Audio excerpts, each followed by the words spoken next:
Baolina kitra izay ihany fa sokajy zazavavy kosa indray sy nisy ny fananana izay nikarakaraina teny amin'ny tanàna ny Sabotsynamena teny tamin'ity faran'ny herinandro ity.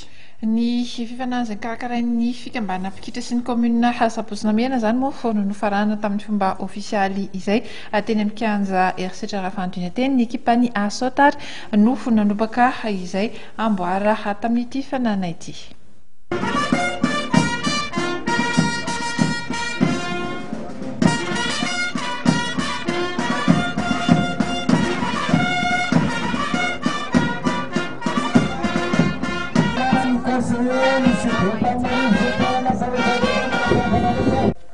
Tamin'ny satokana ray ohatra no nahavoasitra ho tompon-daka ny ekipan'ny Asoty miakanjo fotsy nandritra ny lafamarana tamin'ny fananana baolina kitra nokarakarain'ny commune Sabotsynamena sy ny fikambanana mpikitra. Nanjakan'ny Asoty ny lalao teo amin'ny fidirana voalohany, niezaka nanenjika ihany anefa ny tompo-tanàna teo amin'ny fidirana faharoa saingy efa mailo ny vodilaharan'ny Asoty.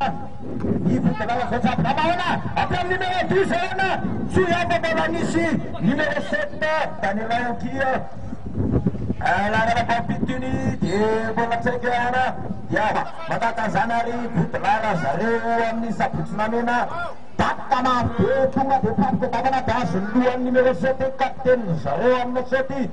Laharana fahatelo kosa no ekipan'ny Mifa miakanjo mavo rehefa nanamontsana ny ASLE tamin'ny samavesatra 4-0. Marina fa notoloran'ny mpiarakara amboara sy medaly avokoa ireo ekipa efatra voalohany tamin'ny tournoi firaisakina ity.